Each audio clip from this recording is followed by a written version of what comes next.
our fuel prices were about as low as they've ever been, other than the very old days. And today they're setting records, and you're going to have records that are going to be far higher. And I predicted this all during the campaign. Remember, during the debates, where all of these debate moderators were protecting Biden. You're not allowed to ask him why he got three. This is Chris Wallace, a real loser. You're not allowed to ask him why he got $3.5 million from the mayor of Moscow's wife. You're not allowed. Why? Why? Now it turns out to be a very good question, right? Why did he get $3.5 million, him and Biden, him and his son, Hunter? Remember, we used to say, where's Hunter? Hunter's right now living very nicely, selling paintings for $500,000 a piece. I had a guy, they're doing a White House painting, right? A White House, beautiful White House painting, and I have to interview artists, and these are really talented people. And the one artist, he's phenomenal. His talent is incredible. He actually made a painting so good. I wish I was so handsome as this painting. But he made a painting so beautiful for the White House. I said, how much will that cost? He said, oh, I'd say about $25,000, sir. I said, you mean Hunter Biden, who never did a painting before, gets $500,000 and you're getting $25,000? What the hell is going on with that, David Perdue? What's going on with that, David Perdue? Tell me.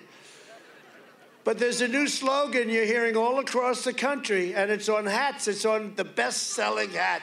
It said, Trump was right. We were right about everything.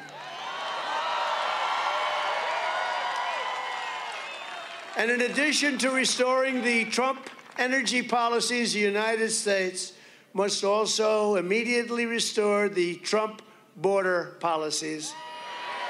We have a border that's the worst.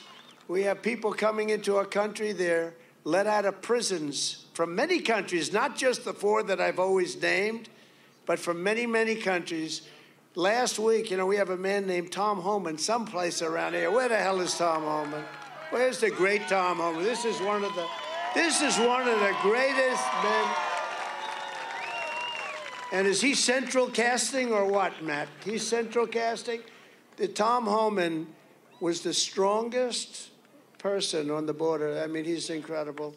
And I recommend they use him, but they don't want to do that because they actually want open borders. But last week, they had 129 people, 129 countries represented with people that came into ours. Many of them are criminals, traffickers of women. Mostly it's women. They're drug dealers. And they're murderers, by the way. 129 countries from all over, not just South America, from all over the Middle East. They come into our country, and we allow them to come in. We're going to be paying a price for a long time, even in Afghanistan with those planes. I watched Biden say, oh, this was a great thing. What was great? He had people falling off the sides of the plane. Our people were panicking. Nobody knew what the hell was happening. He had many people riding that plane up to 2,500 feet and then dropping off the plane. What a sight that was. What a horrible sight that was. And they were loaded up with people. We have no idea who those people were. We know 3% of the people deserve to be in our country. Many of those people that came in are terrorists, okay? And we're going to be paying a price for this for a long time, for all of this incompetence and for open borders. The stupidest thing, not even believable. And we had the wall almost complete. 3 weeks it would have been complete, and they stopped it. And then when Texas wanted to go out and complete it, and all the material was purchased, sitting there waiting to be erected, took me 2.5 years to start because we had to win 11 different lawsuits, many brought by Congress, Democrats in Congress, by crazy Nancy Pelosi and these people. These are crazy people. I think they're people that hate our country. They have to hate our country. And when Texas wanted to use the big gates that guys like Tom Homan and others really insisted on having, they wanted steel, they wanted vision through, they wanted heavy concrete, 5,000-pound concrete inside, and then they wanted rebar.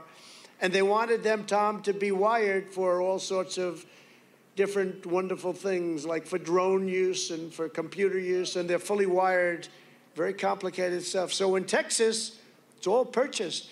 When Texas wanted to use it to close up little sections, because most of it's been built, and it was one of the reasons that we got it down to the best we've ever had. But they said, no, you can't use it. It's not your property. So Texas wants to put it up, and they're not allowed to use it. Think of that. Think of that.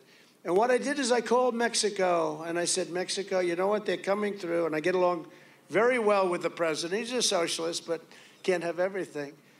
And we got along now. He's great, and we got along great.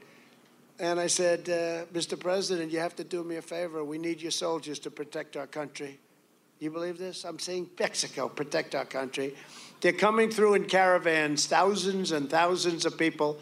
We need you to protect. He said, but we won't do that. I said, yes, you will. You have to do it. He said, but we won't. They said, then we're going to have to tax your cars coming in and tariff your cars coming in and all the things that you sell in this country up to 25%, which is many, many billions of dollars for the United States. And he said, we would love to have our soldiers. When can they be on the border? We would be proud to have them. And they had 28,000 soldiers on our border the following Monday morning. And you know what? They were great. And he was a great guy. But those soldiers did a great job. And almost nobody, David Perdue, came through our borders. Is that a correct story, Tom? Is that true? He's saying yes. Good. If he said no, I would take away all the great things I said about him. No, but that's a true story. We had 28,000 Mexican soldiers. And they don't have to be politically correct. You know, if our soldiers speak up, if they say something, you see what's going on. That's why I put the General Patton up. You saw that, right? Where the hell are our General Pattons? Milley. How about Milley? Sir, it's cheaper to leave the equipment, sir, than it is to take it out. $85 billion. I said, you mean it's cheaper? We could send a pilot in, take a plane out. We'll send 200 pilots. We'll bring our planes out. We'll bring them to Pakistan, and we'll fly them into the United States. You think it's better to leave them there? $100 million planes and helicopters? Sir, it's cheaper. I tell you, it's cheaper, sir.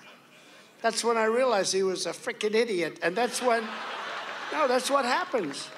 He said it's cheap. I'll never forget it. I said, this guy says it's cheaper to leave all this equipment.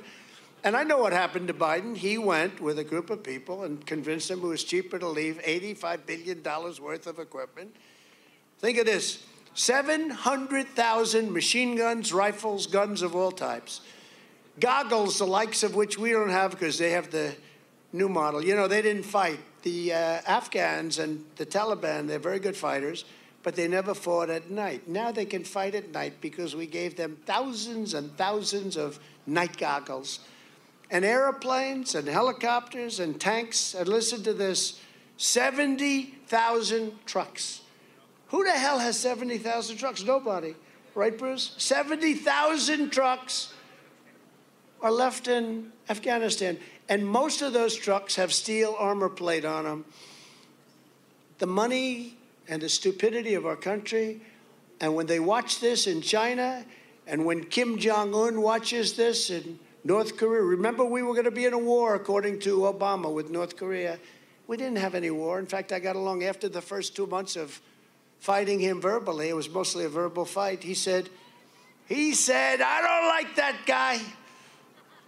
And he said, I have a red button on my desk.